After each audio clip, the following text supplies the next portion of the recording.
Selamat pagi sahabat Tribuners dan semuanya yang saya hormati dan saya muliakan. Live talk show pagi hari ini di Facebook Tribun The Medan jam 11 dan 1 jam ke depannya. Menarik ini, kita tentang kesehatan masyarakat ya. Di studio telah bersama kami ada Dr. Lisma Fiani, Master of Biomed ya, Anti-Aging Magister ya. Oke, ini saya mesti banyak bertanya ini sama dokter ini, bagaimana bisa awet muda terus ini ya. Tapi nanti kita akan bahas tentang kesehatan masyarakat.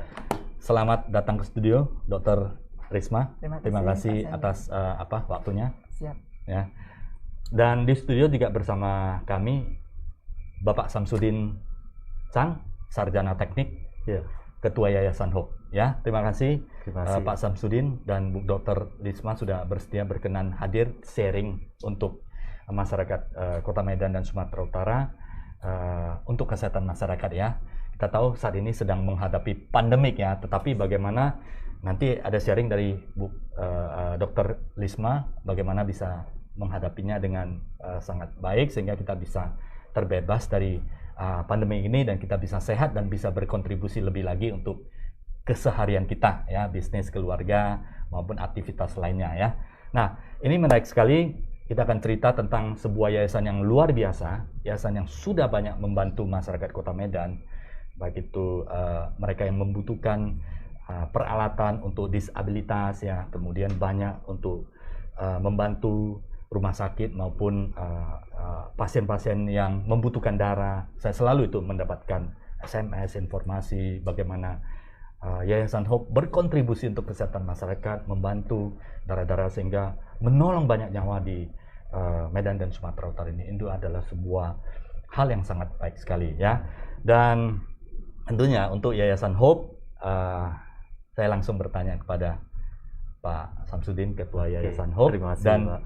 Saya sampaikan juga para Tribuners, Dr. Lisma juga adalah pembina Yayasan Hope ya, yang selalu support supaya kegiatan sosial di bidang kesehatan masyarakat ini semakin lama semakin baik. Pak Samsudin, silakan cerita tentang perkembangan Yayasan Hope. Visi misinya apa sih? Iya, selamat pagi semuanya. Pertama-tama saya terima kasih ke Pak Sianjat yang luar biasa Dan Tribuns ya. ya, yang telah memberikan kesempatan kepada kami ya untuk hadir di sini dan bagaimana menyapa masyarakat juga ya secara keseluruhan. Yayasan Hope sendiri itu adalah sebuah organisasi non-profit khusus di bidang kesehatan. Nah, nama panjang dari Yayasan Hope itu adalah Yayasan Harapan Oasis Peduli Empati. Nah, kenapa kita pilih nama Harapan Oasis Peduli Empati? Ya, kita memberikan sebuah harapan. Oasis itu kalau kita anggap di daerah semacam sumber mata air ya. Dan kita harus memiliki kepedulian dan empati. Dan memang dari awal tahun 2012 itu kita udah fokus di bidang kesehatan. Itu adalah visi kita. Fokus di bidang kesehatan dan menangani penyebab dari masalah kesehatan yang ada. Kalau kita beresin terus akibatnya, kalau penyebabnya nggak diberesin, itu nggak akan selesai. Inilah sekarang jadi konsentrasi kami. Visinya dari awal memang untuk kesehatan ya? Benar, di bidang kesehatan. Dan dari segi bidang kesehatan, fokusnya apa ya Pak ya? Misalnya di bidang apakah penyakit tertentu, apakah untuk general kesehatan dan sebagainya? Sebenarnya fokus kami all about kesehatan keseluruhan, tetapi memang kita ada banyak program-program utama ya. Kurang lebih ada sekitar 10 memang. Cuma di masa pandemi ini kita ada beberapa yang kita kurangi, contohnya keliling ke daerah pedalaman-pedalaman, kepulauan-kepulauan untuk pengobatan gratis. Luar biasa. Kalau di Jawa ada Dokter Apung ya. Ya. Di sini ada Yayasan Hope. Di sini ada Dr. Lisma. Ada Dr. Lisma. Ini menarik. Saya kepengen bertanya ke Dr. Lisma. Kenapa bersedia untuk mendukung support dan untuk kontribusi untuk Yayasan Hope? Apa yang mendorong Dr. Lisma? Sejak awal visi dan misi kami mungkin sama. Jadi ketemu di suatu saat yang baik itu kita masing-masing juga mengeluarkan ide dan pendapat kita dan ternyata klop. Jadi memang dari sejak awal itu memang kita sudah, artinya kita care kepada masyarakat ini. Dan di masyarakat ini sering terjadi kekeliruan, kesalahan dan pandangan yang tidak benar ya. Makanya mungkin program kami ini kedepannya ini adalah membantu menyadarkan masyarakat tentang artinya kesehatan. Edukasi ya. Edukasi. Benar. Dan seperti yang Pak Sam bilang ini kan, yayasan kita ini fokus untuk mengobati masalah kenapa munculnya penyakit pada masyarakat. Seperti juga nanti mungkin topik selanjutnya adalah berkaitan dengan COVID. Saya sendiri sebagai dokter itu inti dari pengobatan COVID ini balik-balik juga kepada root of cause-nya. Jadi bukan artinya satu COVID ini ada obatnya dan sebagainya, tapi kita balik lagi ke belakangnya, itu root of cause-nya apa. Lebih kepada preventif lah ya, preventif mencegah lebih baik daripada mengobati. Setuju. Ya, jadi memang edukasi supaya kita tahu bahwa masyarakat akan menghadapi masalah sakit dan sebagainya. Tapi untuk mencegah lebih kepada pencegahan edukasinya. Nah, sejauh mana edukasi biasanya yang diberikan? Biasanya dalam bentuk apa ya, dokter? Misalnya contoh dalam bentuk misalnya komunikasi, apakah ada Zoom dan kemudian sosialisasi, seperti apa ya biasa yang dilakukan oleh Hope ya? Oleh Hope, mungkin bisa dibantu Pak Sam. Oh ya, silakan. Ini ya, thank you. Jadi edukasi itu kita udah dari awal kita lakukan. Tadi kalau kita kembali ke program apa yang sudah kita jalankan ya. Jadi memang dari awal kita ada keliling ke daerah-daerah. Sebenarnya target kami bukan pengobatan gratisnya waktu ke daerah-daerah itu, tetapi kami lagi cari masalah apa yang terjadi di daerah tersebut. Jadi pada saat kita melakukan pengobatan gratis, kita langsung sekalian survei apa yang terjadi di sana dan kita cari penyebabnya. Biasanya tidak jauh-jauh dari yang namanya sumber air bersih, kebersihan, kurang lebih seperti itu, ada edukasi. Nah, itu sumbernya ya. Nah, sumber masalah. Jadi edukasi penting ya memang ya. Jadi dari awal memang kita udah sering ke daerah-daerah untuk sosialisasi. Bahkan banyak daerah yang masih kita butuhkan penerjemah. Karena untuk umur tertentu belum fasih bahasa Indonesia. Itu kita temukan. Dan fokus kami memang saat ini di Sumatera Utara kalau untuk pengobatan ini.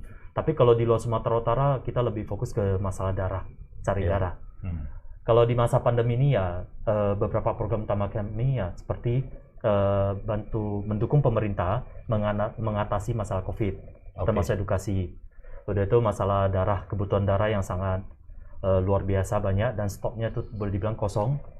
Belum lagi hal-hal lainnya ya yang selama ini karena pandemi jadi tidak diperhatikan oleh kalangan umum. Kan masih banyak yang sakit juga di bidang-bidang lain ya. Contohnya butuh-butuh alat kesehatan, yang belakang ini butuh tabung oksigen atau apa. Nah, itu kita rutin pinjamkan tabung oksigen, kursi roda, ranjang pasien, tongkat dan berbagai hal lah yang bisa kita lakukan. Ini tentunya tidak mudah ya, Pak Samsudin ya. Butuh tim, butuh support, dan lembaga-lembaga apa yang bekerja sama dengan Hope, Yayasan Hope, sehingga bisa merealisasikan kegiatan ini. Karena tidak mudah ya, pasti butuh tim, pasti butuh alat-alat dan sebagainya. Bagaimana? Termasuk pendanaan kan? Benar. Itu kan sesuatu hal yang sangat penting. Sejauh ini sudah melayani berapa banyak pasien ya untuk donor darah? Kalau untuk donor darah sudah tidak terhitung ya? Saya kira karena sebelum pandemi aja kita udah fokus. Dari sekitar tahun-tahun 2013-2014 kita udah mulai bantu di bidang darah. Kalau Hope sendiri kan di awalnya sebuah organisasi ya. Sampai 2018 itu menjadi sebuah yayasan resmi. Jadi dari 2013-2014 gitu kita udah mulai bantu di darah. Dan itu semua rumah sakit ada kerjasama sudah resmi dengan Hope di Medan? Lebih dari 10 rumah sakit besar sudah. Sudah ya. Dan kalau untuk masalah darah kan memang sebenarnya fokusnya adalah di PMI dan rumah sakit instansi pemerintah. Itu memang khusus. Kalau untuk masa pandemi ini kita sudah 69 kali buat acara donor darah. Dan hubungannya dengan PMI bagaimana ya? Cukup baik. Dan di sini support ya, sebenarnya kami adalah support. Support, iya benar. Karena Yayasan Hope sendiri itu sebenarnya tidak bisa membuat acara donor darah kalau tidak disupport oleh UTD atau unit donor darah. Itu kita nggak bisa lakukan. Dan kalau cerita mengenai masalah darah, itu kebutuhannya luar biasa banyak. Dari catatan kami, itu perharinya di atas 300 bag. Untuk wilayah kota Medan dan sekitarnya saja. Dan dari Yayasan Hope sendiri, itu sebulan itu paling banyak bisa capai sekitar 1.500 bag aja. Itu yang bisa kita lakukan. Sedangkan kebutuhannya 10.000 lebih. Itu artinya memang kekurangan masih luar biasa, masih banyak. Jadi berharap dengan kita hari ini bisa ngobrol di sini dan diketahui oleh masyarakat, cobalah semuanya mendukung donor darah ini, timbulkan rasa kepedulian kita. Kalau kita nggak mendukung, suatu saat kalau kita butuh gimana? Karena memang kenyataannya kita nggak cukup darah ini. hidup kita saling mensupport ya, benar. Saling mensupport supaya kita bisa sehat bersama dan saling menolong ya. Karena donor juga akan membantu nyawa manusia sangat banyak sekali. Dan donor juga sangat bagus ya menurut dokter ya. Donor darah sangat bagus untuk yang pendonornya, karena bagaimanapun proses daur ulang darah itu terjadi lebih bagus, apalagi yang memiliki kekentalan darah dan sebagainya, jadi lebih terkontrol juga untuk penyakit komorbid dia sendiri. Lebih sehat lah ya, karena ada produksi sendiri dan kemudian lebih fresh sirkulasi lebih bagus ya. Jadi sahabat Tribuners ya, jangan takut, jangan segan-segan untuk donor darah, karena donor darah akan membuat Anda menjadi sehat juga. Benar. Dan kemudian donor darah juga bisa membantu sesama ya, sesama mereka bisa mungkin sedang kritis dan sebagainya, sehingga nyawa mereka akan tertolong dan masyarakat akan semakin sehat ke depannya. Nah, Yayasan Hope ini hanya ada di Medan, Sumatera Utara, atau ada seluruh Indonesia? Ya, sebenarnya kalau fokus kami memang Sumatera Utara, tapi kenyataannya kita mulai masuk ke area yang jauh lebih luas. Kebetulan teman-teman kita ada di berbagai daerah. Luar Jadi biasa. Permintaan untuk, contohnya ya, permintaan untuk cari darah atau apa, kita tetap support di berbagai daerah. Ya, sejauh ini karena dukungan dari masyarakat di Indonesia cukup bagus, jadi kita sama-sama kita jalankan gitu. Karena masalah kesehatan ini bukan masalah orang tertentu, bukan masalah pemerintah saja, bukan masalah Yayasan Hope juga sebenarnya, tetapi ini adalah tanggung jawab kita bersama sebagai masyarakat. Jadi kalau pas ada yang butuh bantuan, ya kita kerjasama aja, kita dukung. Jadi sebenarnya masalah area itu adalah sebuah hal yang tidak kami jadikan patokan lagi, tetapi lebih ke kemanusiaannya gitu. Tapi kalau di luar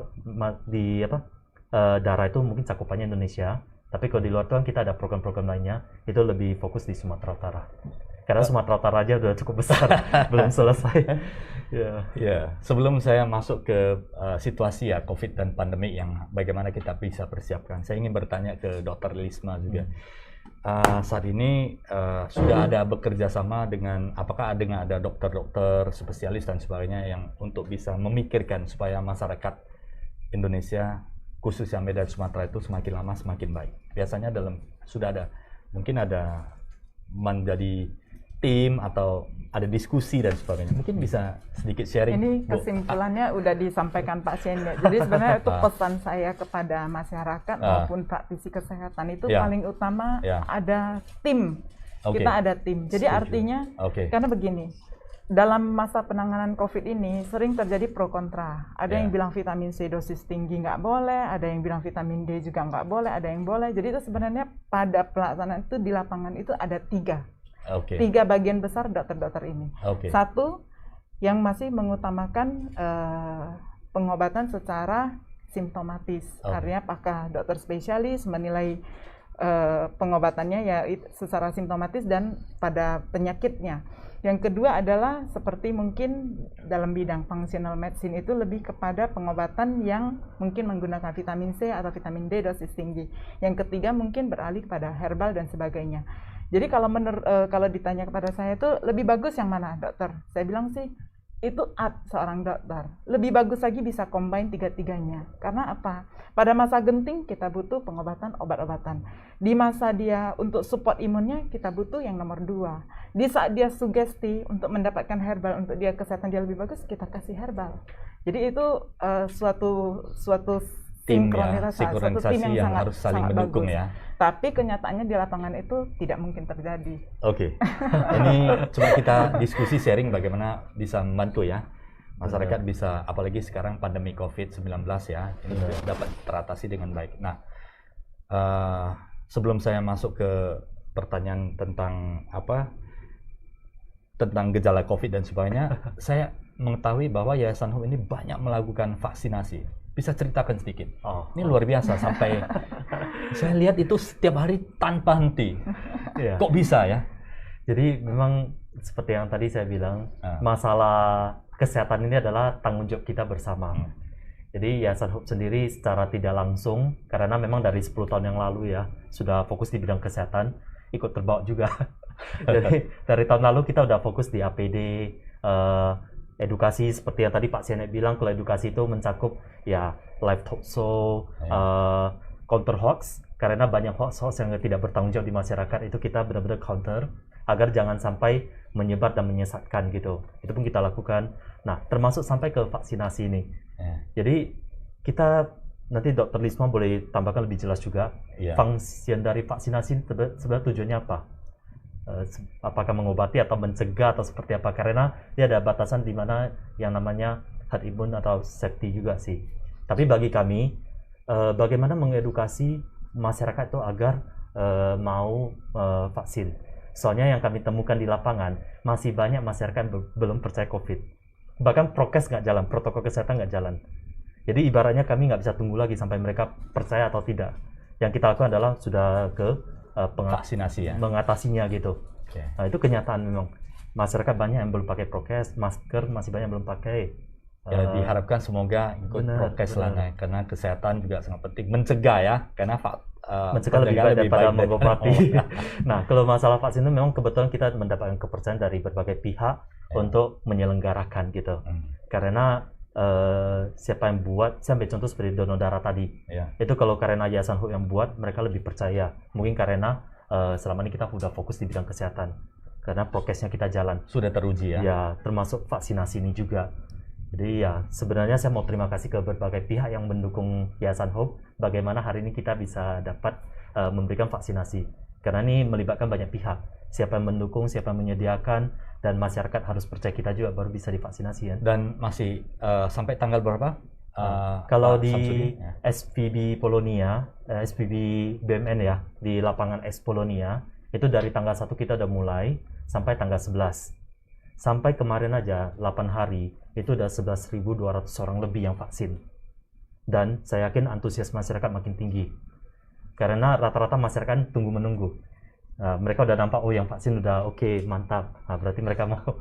Jadi ini bakalan naik terus ini jumlah yang antusias. Semoga lancar semuanya. Terima kasih banyak. Oke, ini masalah pencegahan.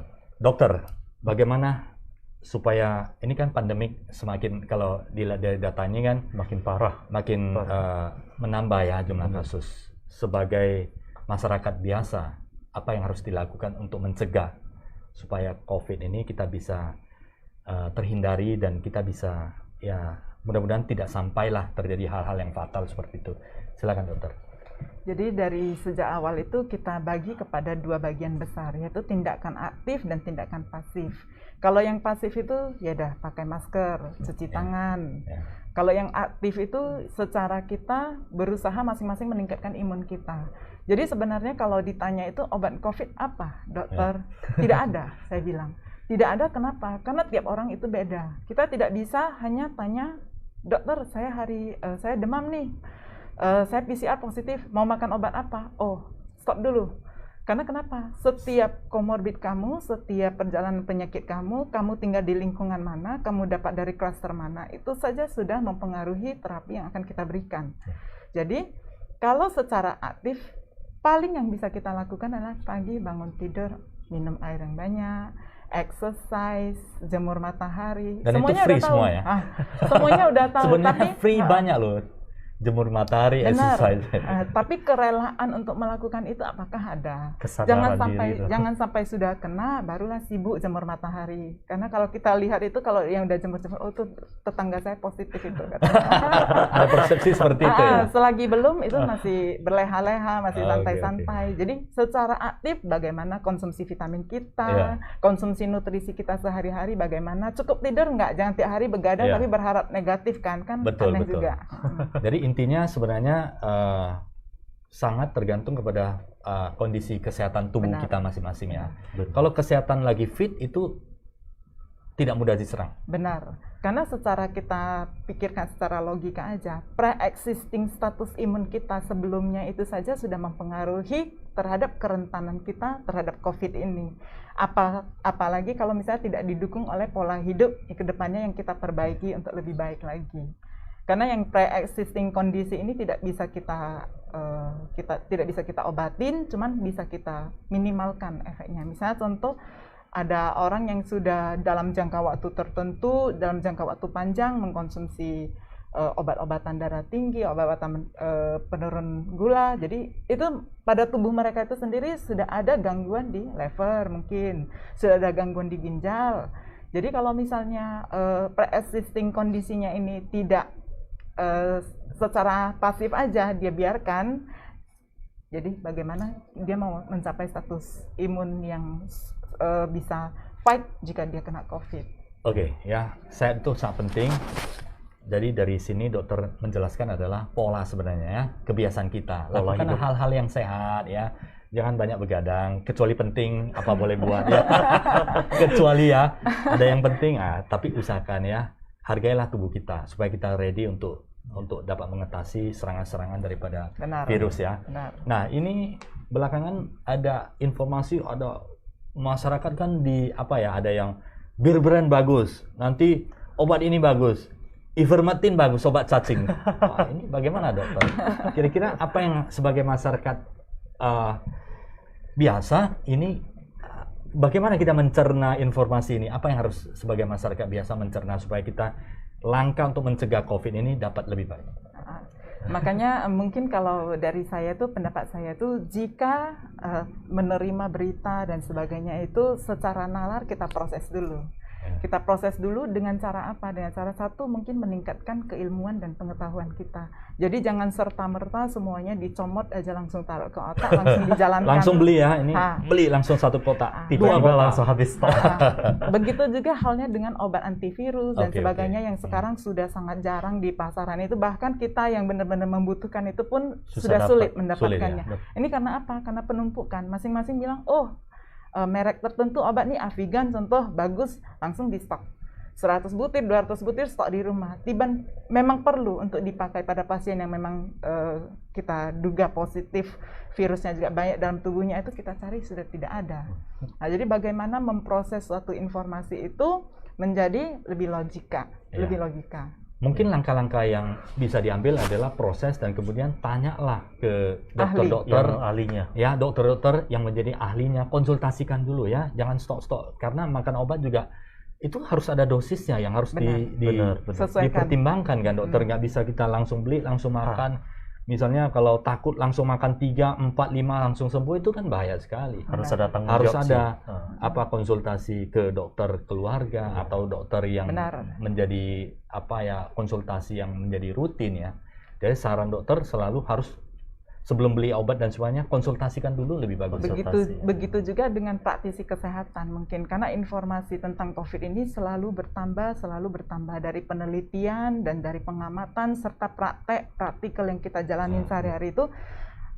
Jadi bisa kita amatin. Artinya sebagai dokter itu harus juga membuka diri untuk mempelajari keilmuan. Jadi setidaknya sekitar dia udah bisa dia bantu gitu. Jangan karena pandemi ini jadi pasif, nggak berani praktek, jadi semuanya juga nggak tahu. Terakhirnya semua bertumpuk di rumah sakit, bertumpuk di Halodoc, padahal secara maksimal kita lihat itu bagaimana bisa maksimal kalau tidak lihat pasien. Iya. Gitu. Harus ada penelitian juga ya, evaluasi, penelitian, sharing ya, pengamatan, observasi, dan apa yang dari observasi ini nanti mungkin bisa diambilkan sebuah garis kesimpulan, walaupun perlu di penelitian lebih akurat lagi secara medis ya. Seperti awalnya hidroksikloroquine itu diteliti bisa ini menghambat replikasi virus COVID ini kan, tapi terakhirnya dibantah oleh artikel lain, dibantah lagi oleh artikel lain.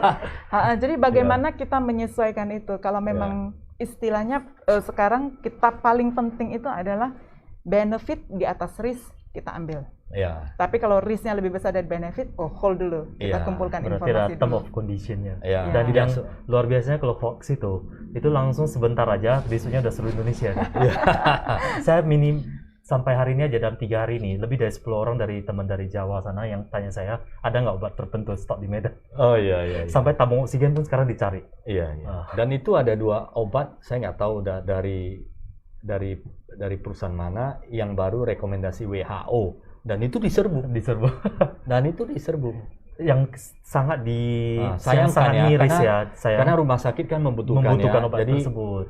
Jadi sahabat Tribuners, mari kita rasional ya, konsultasikanlah ke dokter, ke puskesmas, karena mereka ahlinya ya, supaya kita tidak salah langkah, ikuti protokol kesehatan. Betul. Itu yang paling penting ya. Sepanjang pandemi ini udah berapa kali kan obat yang seharusnya dibutuhkan oleh pasien tertentu tiba-tiba tidak ada, dan itu ya kita harus berpikir jernih ya. Benar. Karena rumah sakit itu masih membutuhkan masih untuk terapi maupun pengobatan ya. Mari kita berpikir secara logika, secara rasional ya untuk kesehatan bersama. Nah dokter, ini ada yang vaksin 2 kali, tapi kena lagi COVID. Ini ceritanya bagaimana ini? Padahal sudah dia pakai masker. Saran dokter bagaimana? Ini apakah tidak bisa melindungi seperti itu ya?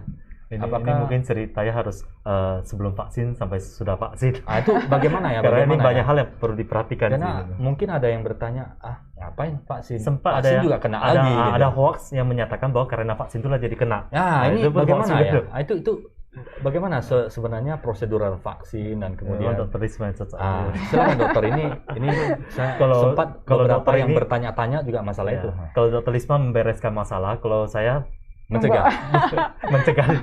Fokusnya mencegah ya. Jadi kalau cerita tentang vaksinasi itu pasti nggak selesai, bahkan 2 jam juga nggak selesai. Kenapa? Kita sambung lagi.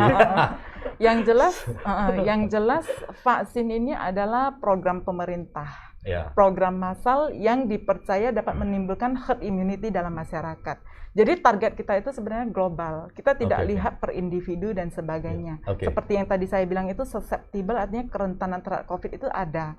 Jadi bagaimana? Apakah vaksin itu 2 kali masih kena? Bagaimana itu mekanismenya? Vaksin 2 kali itu terbentuk antibodi netralisir itu di dalam darah. Jadi kenapa masih bisa kena? Karena kita ini masih terbuka kan? Jadi virusnya tetap masuk dari saluran nafas. Masuk dari saluran nafas tidak bisa kita fight dari dalam, artinya faktor-faktor yang mendukung dari dalam tubuh kita, kecukupan vitamin, kecukupan daya tahan tubuh dan sebagainya, tidak bisa menetralisir semua. Makanya terjadi mungkin gejala ringan, gejala sedang. Tapi rata-rata dari penelitian maupun dari artikel yang kita dapat itu sesudah vaksinasi itu jarang, sangat jarang. Bahkan 90% itu tidak jatuh kepada ICU atau gejala berat. Jadi dia bisa melindungi ya? Bisa melindungi. Lalu kenapa sesudah vaksin masih bisa jatuh ke gejala berat? Kenapa? Karena seperti yang akhir-akhir ini kita ketahui itu ada seorang dokter yang meninggal, mungkin katanya sudah divaksin pakai Sinovac, kenapa masih bisa gejala berat sampai masuk ICU dan meninggal. Saya pikir program vaksinasi untuk nakes itu di bulan Januari. Jadi sampai ke bulan Juli itu antibodinya itu udah menurun sampai berapa persen. Dan dia masih aktivitas di rumah sakit. Ya pasti saja masih konsentrasi virus di rumah sakit kan sangat tinggi. Makanya disitulah terbentuk opini untuk melaksanakan vaksinasi ketiga. Lalu, itu mungkin terjadi? Sangat mungkin. Bahkan biasanya berapa lama ya dokter ya untuk standar, apakah ada standar ID atau WHO untuk jangka waktu vaksinasi? Sekarang lagi diteliti itu apakah 3 bulan atau 6 bulan itu waktu yang lebih tepat. Jadi makanya saya pikir kalau misalnya untuk orang yang kerentanannya tinggi, bekerja di tempat dengan kerumunan, tenaga kesehatan dan sebagainya, 3 bulan dari vaksin kedua udah boleh dimulai. Idealnya 3 bulan ya? Idealnya 3 bulan. Itu. Dan alat ukurnya apa ya dokter ya? Antibodi ya? Jadi alat ukur untuk antibodi kita misalnya ini rendah, tinggi. Ya, yang ada di laboratorium ini yang sekarang yang paling marak dikerjakan itu ada 2 macam, yaitu metode CMIA dan metode ECLIA. Jadi CMIA itu cuma mengukur IgG. IgG adalah imunoglobulin G yang bertahan lebih lama di dalam darah. CMIA itu paling bawah. Baru naik ke atas itu adalah ECLIA. ECLIA itu antibodi dominan yang ada di dalam tubuh kita, melibatkan imunoglobulin M, A, D, dan E, termasuk G. Baru naik ke level yang di atas lagi, yang bisa lebih akurat lagi itu adalah mengecek antibodi netralisir, total antibodi netralisir. Itu sangat jarang dilakukan. Di atas itu lagi adalah serum netralisirnya. Itu melibatkan faktor koagulasi dalam tubuh, protein dalam tubuh, sitokin dalam tubuh. Yang paling tinggi itu adalah ya udah ambil antibodi ini, ambil virusnya masukkan ke tubuh pasiennya, challenge test. Itu kan tidak logika ya dimasukkan. Tapi itulah baru bisa menunjukkan efikasi 100%. Antibodi ini terhadap kita. Nah, untuk supaya ini kan masih dalam penelitian dan kita cek booster supaya nanti berapa, apakah efikasi ini nanti cocok kita 2 kali dan 3 kali periodenya, masih dalam research ya. Dan saat ini program pemerintah itu 2 kali vaksin, mari kita sukseskan bersama termasuk Yayasan Hope dan ada Bu Dr. Lisma yang mendukung terus. Mari kita vaksinasi karena vaksinasi mencegah sangat tinggi terhadap resiko untuk penyerangan virus dan kefatalan ya. Vaksinasi ini penting ya. Kan kalau nggak salah ya. logikanya kan di mana kalau banyak orang yang sudah vaksin, virus itu tidak bisa berkembang lagi. Ya, masing-masing udah herd immunity itu yang dimaksud. Udah berkurang ya. Tetapi yang jadi problem karena jenis virusnya muncul lagi yang baru, itu apakah terlindungi, itu pun jadi sebuah pembahasan juga. Makanya salah satu herd immunity ini, program vaksinasi ini harus cepat dilakukan. Jadi tidak ada program, harus ada program bahwasannya harus selesai berapa persen dari komunitas ini. Tidak bisa cuma di sini sedikit, herd immunity mau dapat dari mana? Makanya terjadinya varian mutasi ini ya seperti itu. Bisa cepat redam dulu ya, ibarat bentengi dulu sebelum ada masuk yang baru. Karena kalau udah masih belum banyak dan kemungkinan masuk itu lebih besar, sehingga muncul lagi varian-varian baru lagi. Dan target pemerintah kan 70% harus selesai di Agustus ya. Mari kita dukung bersama, dan sahabat Tribuners, mari ya, yang belum vaksin silakan ke rumah sakit puskesmas yang sudah terdaftar yang bisa memberikan pelayanan COVID, atau bisa juga daftar di Yayasan Hope dan akan dibantu ya. Akan dibantu, mari kita sukseskan bersama untuk kesehatan kita bersama. Nah, itu bagaimana misalnya prosedural COVID, seperti yang ada informasi ada yang kena COVID karena setelah divaksin, ini ada mungkin ini tidak benar gitu ya, atau bagaimana ya? Dan kemudian apakah sebelum vaksin itu harus dilakukan misalnya dia tes antigen dan sebagainya terlebih dahulu? Silakan dokter. Untuk pemahaman, karena banyak yang tidak tahu. Ada yang nggak berani, nanti saya vaksin malah jadi lemah, nanti sebelum vaksin malah lebih kuat katanya. Dan bagaimana untuk ada bilang karena vaksin jadi kena. Nah, ini padahal ada beberapa. Tapi saya sendiri sudah vaksin yang kedua kali, saya rasakan adalah ya untuk mencegah lah, tidak ada kendala misalnya lebih rendah. Mungkin masing-masing bisa beda-beda. Untuk menjelaskan ini silakan dokter. Kalau dokter yang lebih memahami. Kalau dari yayasan kita pernah beberapa dosis vaksin itu kita kerjain sendiri. Terus kalau dari kita itu dari sejak awal kita bilang, sebelum vaksin pastikan dulu tubuh Anda fit. Fit ya. Jangan di situ Anda masih pilek, batuk atau demam, kurang tidur, masih dari luar kota, capek perjalanan, itu Anda datang vaksin. Itu tidak kita anjurkan. Terus sebelum vaksin itu, apakah konsumsi multivitamin dan sebagainya itu udah kita broadcast. Jadi semua yang datang itu udah tahu. Artinya dari sejak vaksin pertama hingga 1,5 bulan, artinya 2 minggu sesudah vaksin kedua itu tubuh kita mengalami daya imun yang menurun. Karena yang dimaksudkan vaksinasi itu terhadap tubuh kita itu menimbulkan suatu proses, butuh proses untuk terbentuknya antibodi. Disitulah tubuh kita imunnya masih rendah, jadi sangat rentan untuk terkena COVID. Makanya sesudah vaksinasi itu dari kita selalu memberitahukan kepada massa bahwasannya sesudah vaksin itu jangan kerja berat, jangan. Kenapa? Karena sekarang di udara kita, apalagi kita ada beraktivitas di dalam maupun di luar ruangan, itu mana saja bisa terkontaminasi dengan virus ini. Jadi tidak mesti butuh kita langsung one by one itu kita kena, tapi kita dari udara saja kita sudah istilahnya virusnya konsentrat di udaranya tinggi. Hati-hati lah ya, harus hati-hati. Ya perlu dicek sebelum vaksin? Sebelum vaksin tidak perlu, kecuali memang ada keluhan. Dan memang kita yakini tubuh kita ini sepertinya kurang fit. Jadi fit. kita harus fit lah ya, harus artinya fit. Segar dan kemudian tidak flu, tidak demam, tekanan darah bagus. Benar. Dan kemudian cukup tidur lah ya. Ya preparation lah. Preparation. Tidur itu penting ya. Karena kan vaksinasi itu kan tidak tiba-tiba kan, kita mesti cari rumah sakitnya, kita mesti cari siapa yang menyediakan program ini. Jadi preparasinya itu udah harus bagus. Oke. Jenis vaksin kan ada beberapa ya yang kita gunakan ya kan. Sinovac dan yang pernah kita dengar AstraZeneca. Sama pada prinsipnya. Pada prinsipnya itu mungkin bahan bakunya beda. Kalau Sinovac dia virusnya udah dimatikan, disuntikan ke dalam tubuh. Tapi kalau AstraZeneca dia ngambil virus protein dari virus ini, lengketkan ke adenovirus sebagai perantara masuk ke tubuh. Adenovirus ini tidak berbahaya, maka diharapkan protein dari virus COVID itu masuk, itu menimbulkan antibodi terhadap kita. Dua-duanya safe ya? Dua-duanya safe. Kalau yang Yayasan Hope lakukan saat ini, divaksinasi Bandara Espolonia itu menggunakan Sinovac. Oke. Namun jika beberapa masyarakat saya menunggu Pfizer nih kayaknya lebih keren, saya menunggu AstraZeneca, nggak usah ditunggu-tunggu, nanti duluan kena. Jadi apa yang sudah ada di depan mata pakai aja dulu. Dan terbukti juga kan vaksin ini akan melindungi. Ya, jadi 3 bulan atau 6 bulan jika sudah ada Pfizer, nah itu terserahlah jika memang mau booster ketiga dengan Pfizer atau dengan Moderna terserah. Boleh, tapi beda-beda.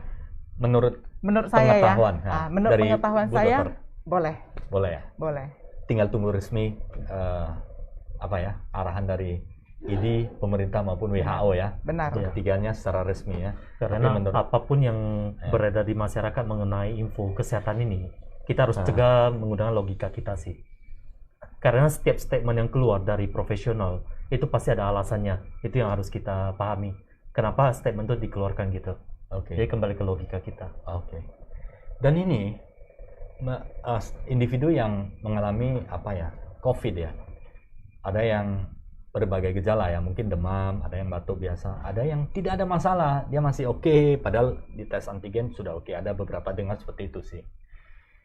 Dan biasanya untuk karantina ada isolasi mandiri, dan kapan harus kita rujukan ke rumah sakit seperti itu ya? Mungkin waktu yang tepat supaya tertolong, jangan sampai udah parah nanti tingkat fatalitas kan tinggi dokter. Saran dokter seperti apa? Jadi benar Pak, yang dibilang Pak Sancien ini benar. Karena kenapa? Ada yang gejala ringan aja udah cari rumah sakit. Kenapa? Aku di rumah sakit aja isolasi mandiri. Hasilnya terakhirnya kapasitas rumah sakit full. Padahal dipenuhi dengan orang-orang dengan gejala ringan dan gejala sedang. Makanya sekarang di Jakarta udah benar-benar diprioritaskan untuk gejala sedang berat baru di opname. Harusnya kan sejak awal seperti itu. Lalu apakah semua yang terkena COVID itu pasti masuk antivirus? Seperti Pak Syenet bilang, PCR swab positif, tapi dia nggak ada gejala. Logika nggak kita kasih antivirus? Nggak ya, nggak perlu ya. Kita antivirus kita kasih kepada orang yang mempunyai gejala dan kita lihat itu memang sepertinya tubuh dia itu tidak bisa fight terhadap virusnya, baru kita kasih. Jadi kalau memang dia PCR positif tanpa gejala, ya udah obatin aja dengan multivitamin dan sebagainya. Jika ada gejala ringan, obati gejalanya. Apakah dia batuk, dia pilek. 3 hari kita lihat masih demam, 4 hari kita lihat masih demam, barulah masukkan antivirus, antibiotik dan sebagainya. Karena sekarang di masyarakat ini, kenapa salah satunya terjadi varian mutasi? Coba ya kita bilang. Itu saya pikir akibat over drug prescription. Peresepan yang sangat over. Karena apa? Saya PCR positif, langsung dilihat, pakai dari rumah sakit ini ada azithromycin, ada Avigan, ada ivermectin, ada hidroksikloroquine, dipakai. Akhirnya kenapa? Kuman yang kita biasa bisa sensitif dengan azithromycin dan sebagainya jadi resisten, multi drug resisten. Makanya kenapa sekarang dikasih Zithromax nggak bisa lagi? Kenapa? Seperti plong aja, masuk dari hidung langsung ke paru-paru.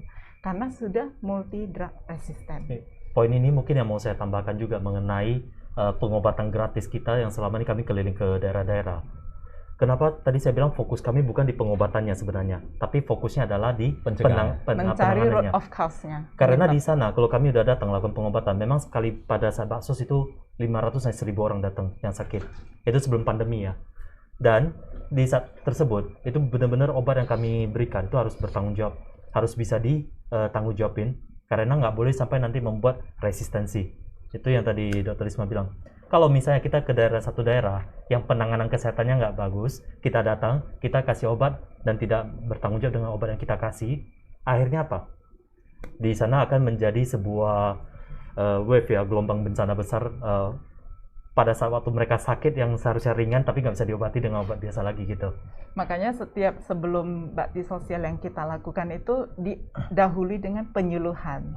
Jadi penduduknya duduk dulu, kita kasih dulu penyuluhan dan sebagainya. Nanti yang berobat udah nggak 100% tuh, tinggal 50%. Karena yang 50% langsung memang saya makannya gorengan, memang saya juga mager gitu kan. Jadi dia ada mundur, saya perbaiki dulu deh pola hidup saya. Yang 50 ini yang benar-benar sakit, baru kita obatin. Dan kita kasih tahu langsung dia sakitnya karena apa, akhirnya agar kedepannya dia nggak sakit lagi seperti itu. Sebenarnya edukasi itu penting ya, supaya mencegah ya, karena kalau makan obat kan mengatasi pada saat itu dan akan kena lagi gitu. Benar. Kalau polanya beda ya. Biasanya yang kalau orang sakit itu hanya ada 2 aja penyebabnya, pola hidup, pola makan. Kalau 2 ini bisa diatasi dengan baik, saya kira mudah-mudahan sehat sih orang tersebut. Nah dokter, untuk supaya kita lebih fit ya, salah satunya adalah vitamin. Jadi banyak, ini harus vitamin C, D. Yang paling banyak didengar itu adalah C, D, dan ada yang 1000, ada yang berapa ribu. Itu idealnya seperti apa, dokter, supaya kita bisa belajar juga lah ya, sehat tapi yang dalam batas sebenarnya gitu. Vitamin D aja ada dokter spesialis Indonesia debat ini sama Singapura ini. Ini seru ini ya kan. Dokter tulang. Seru ini kan, dokter ini menurut ini risetnya nggak tanggung-tanggung Amerika. Jadi menurut dokter bagaimana supaya kita bisa belajar? Jadi saya mungkin opini berdasarkan pengamatan dan sebagainya, bahwasannya setiap dosis untuk setiap orang itu pasti berbeda, sesuai dengan berat badan, sesuai dengan hasil lab yang kita dapatin. Misalnya vitamin D-nya cuma 10, dengan vitamin D yang 50 dan 60 pasti beda dong dosisnya yang kita berikan. Dosisnya itu bervariasi sesuai dengan yang seperti saya bilang itu. Ada tiga kubu ini. Satu kubu dokter yang menangani simptom, menangani sesuai artikel yang udah dipublish dan sebagainya ya. Jadi itu dosis untuk vitamin D itu 400 sampai 1000. Tapi kalau yang versi yang kedua, functional medicine ini mungkin sudah masuk ke 1000 sampai 10.000 bahkan 50.000 untuk mengobatin pasien COVID. Mana yang benar? Betul. Nah, mana yang benar? Mana yang benar terpulang kepada masing-masing. Jadi artinya di masyarakat selalu ada pro dan kontra. Yang mengambil keputusan itu Anda sendiri. Anda sebagai pasien, Anda mau ikut yang mana? Jika Anda ikut yang ini, ya udah, Anda harus bersedia terima konsekuensinya. Mana yang Anda rasa sebelum kita mulai terapi ini, kita bisa buat sebuah parameter. Apakah fungsi ginjalnya memang sejak awal udah nggak bagus? Ditambah lagi dengan obat-obatan ini memperburuk fungsi ginjal. Jadi itu harus ada pengamatan dan satu sinkron dalam penanganannya baru bisa. Lebih baik komprehensif ya, bukan hanya satu sisi. Benar. Komprehensif berbagai sisi supaya nanti penanganan kan kondisi kesehatan fit dari masing-masing individu bisa beda-beda. Ada yang sangat fit, kena tidak menjadi masalah dan dia masih bisa aktif. Ada yang kena sedikit dia sudah drop dan sebagainya. Benar. Jadi komprehensif ya, saran dokter tetap komprehensif ya. Nah, untuk sembuh dari COVID ini, dia sepertinya ada antibodi di dalamnya. Dan itu ada cerita mungkin plasma dan sebagainya, itu bagaimana itu? Plasma, mungkin maksudnya plasma convalescence. Kalau plasma convalescence dan pengobatan yang lebih advance lagi itu dari rumah sakit itu peresepannya harus dengan dokter yang in charge, dokter penanggung jawab. Jadi apakah sejauh ini memang bermanfaat dan sebagainya itu terpulang kepada masing-masing. Jika sudah diresepkan, tidak dilakukan, dan pasiennya cenderung menurun kondisinya, itu bagaimana? Jika memang kondisinya sudah menurun, kita usahakan plasma convalescence masuk untuk dia sembuh, itu di mana lagi? Nah, jadi kalau dia sudah masuk pada stage dia berat atau kritis, semua hal udah harus dilakukan istilahnya. Yang penting tertolong dulu ya. Yang penting tertolong dulu. Karena nyawa itu sangat penting, bagaimana bisa tertolong pada saat itu ya. Nah, makanya lebih bagus itu balik-balik lagi ke preventif. Yang belum sakit jangan jadi sakit, yang udah gejala ringan jangan gejala sedang, yang udah sedang jangan jatuh ke berat gitu loh. Ini menarik. Yang sebelum ke berat, belum sakit jangan sakit. Sudah sakit jangan ke berat. Ya kan? Yang berat sudah pasti fatal itu ya, jangan sampai fatal ya, minimalkan. Kalau tambahan yang paling penting untuk ini, kalau misalnya ada seseorang yang sakit, jangan sembarangan tanya kemana-mana gitu, dan telinga jangan terlalu ringan untuk dengar dari semua pihak. Cari dokter, cari orang berkompeten. Kalau nggak bingung sendiri nanti itu, makin parah. Tanya teman dulu, ini saya kena COVID mau pakai apa? Saya selalu referensi itu. Ada yang tanya gimana pengalaman, cari dokter. Itu saya bukan dokter, tetapi saya bisa mungkin mereferensikan dokter yang menangani biasanya seperti apa. Silakan konsultasi. Karena dokter Lisma bilang memang benar. Seseorang itu sakit, kita harus lihat lagi riwayat kesehatannya seperti apa. Itu semuanya sangat berpengaruh gitu. Tidak ada bakunya. Jadi satu kalau udah PCR positif, makan ini ya, ini nggak ada. Belum lagi belakangan kejadian di mana PCR negatif tapi gejala semua udah muncul. Varian baru ya. Untuk bisa mengerti, mengetahui ya, mungkin ada sahabat Tribuners yang ingin menjadi relawan ada yang menjadi supporter dan macam-macam. Yayasan Hope bisa informasikan ke sahabat-sahabat kita di Tribuners. Oke, jadi memang aktivitas Yayasan Hope ini kan sangat banyak ya, berkaitan dengan kesehatan secara keseluruhan sebenarnya dan penanganan penyebab. Biarpun pada prakteknya itu kita tetap kelompokkan, contoh seperti masalah baksos donor darah, ya, bakti sosial donor darah, cari darah, udah itu pinjal alat kesehatan, menangani masalah COVID ya, seperti vaksinasi, dukungan bantuan APD. Udah itu kita memang secara tidak langsung ya, karena kan banyak yang Anda kenal, itu kita ada memberikan arahan lah, seperti konsultasi, sharing pengalaman itu mengenai penanganan COVID atau penyakit lainnya. Jadi pada prakteknya ini kita memang membutuhkan banyak hal. Ya. Relawan, dukungan, bantuan itu pasti kita butuh. Untuk bisa dihubungi Yayasan Hope-nya, alamat dan mungkin Instagram, Facebook. Saya kira di Instagram dan Facebook kami Yayasan, ketik aja Yayasan Hope ya, HOPE ya. Ya, Harapan Oasis Peduli dan ya, Empati. benar. Kalau di Facebook itu Yayasan Hope ya. Kalau di Instagram itu bisa di Foundation Hope. Yes. Nah, di Foundation, di YouTube ada juga ya, Yayasan Hope. Oke, mari dukung Yayasan Hope untuk bisa memberikan pelayanan terbaik kepada masyarakat di bidang kesehatan. Kalau Dr. Lisma praktek di mana? Saya praktek di Medan di Medan, kompleks Cemara Asri. Iya. Dan Tanjung Merawang ada di Tanjung Merawang. ada dua tempat juga ya. Ya, yang Dan sebenarnya nggak praktek di sana juga ya, praktek di handphone. handphone ya. Iya, sangat aktif ya. Dokter yang begitu sibuk tetap menyempatkan diri untuk memberikan pelayanan kepada Dan masyarakat. kebetulan memang di biasa, Yayasan Hope sendiri itu kan pengurusnya sebagian adalah dokter. Ya. Contohnya Dr. Mary Pamuji, pengawas kita, beliau pun seorang dokter. Belum lagi tim kita ada yang apoteker, ada orang biasa. Ya, ada saling tim mendukung kita. lah ya. Nah, di Yayasan Hope sendiri memang lebih banyak tim kenalan tim medisnya daripada relawan biasa. Iya, supaya Jadi, bisa memberikan benar efektivitas. Karena mau nggak mau setiap kita mengirim pasien ke rumah sakit itu kita mesti follow up kondisinya. Jadi bukan asal memasukkan pasien selepas itu kita biarkan, itu tidak. Jadi artinya follow up-nya itu dia mau ngecek apa-apa aja itu kan sesuai mesti persetujuan kita. Oke.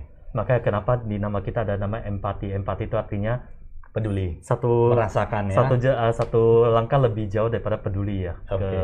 Ke kita bisa pasien. merasakan dan pasien seperti apa dan membantu mereka meringankan lah. Karena nanti bukan di masalah pasien itu aja, di keluarga mereka semua, dukungan dari keluarga itu semua sangat berpengaruh, psikologis pasien itu pengaruh. Belum lagi masalah biayanya, dananya. Luar biasa. Sukses terus untuk Yayasan Hope ya oleh Pak Samsudin.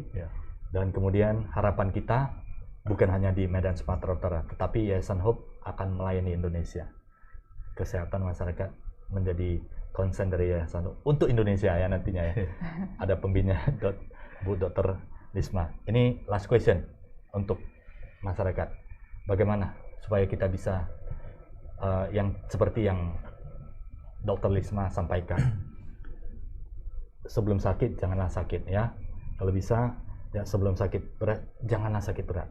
Bagaimana bisa mencegah itu sehingga kita bisa hidup lebih sehat. Kesimpulan untuk sahabat Tribuners. Oke. Jadi kalau dari saya mungkin nanti Pak Sam bisa menutupin. Jadi kalau dari saya itu ada beberapa. Dari masyarakat untuk secara aktif menjaga imun dan mencari pengetahuan serta mengumpulkan informasi serta mengikuti program yang dijalankan oleh pemerintah. Kepada pemerintah mungkin bisa lebih secara program-program yang dilaksanakan itu mempermudah masyarakat untuk mendapatkan vaksinasi, mempermudah masyarakat untuk penyediaan obat, mempermudah masyarakat juga dalam mendengarkan informasi yang lebih berbobot dan lebih akurat. Untuk kalangan dokter sesama medis, mungkin boleh kita sama-sama sharing dan membuat satu tim yang lebih komprehensif, satu tim yang lebih solid. Kita singkirkan saja ego masing-masing. Setiap keilmuan kita beda, pengamatan kita beda, persepsi kita beda, pengetahuan dan latar belakang kita beda. Tapi untuk mengatasi pandemi ini, kita mesti bersatu. Jadi jangan lagi saling menyerang dari segi terapi saya lebih benar, terapi saya lebih benar. Tidak, kita semua benar. Karena kenapa? Satu tujuan aja dalam hati kita, niat baik untuk menyembuhkan pasien aja itu udah mempersatukan kita. Luar biasa, Dr. Lisma. Dari Pak Samsudin. Ya, kalau kesimpulan dari Dr. Lisma itu mencukupi. Ya, kalau tadi menyangkut pemerintah memang benar.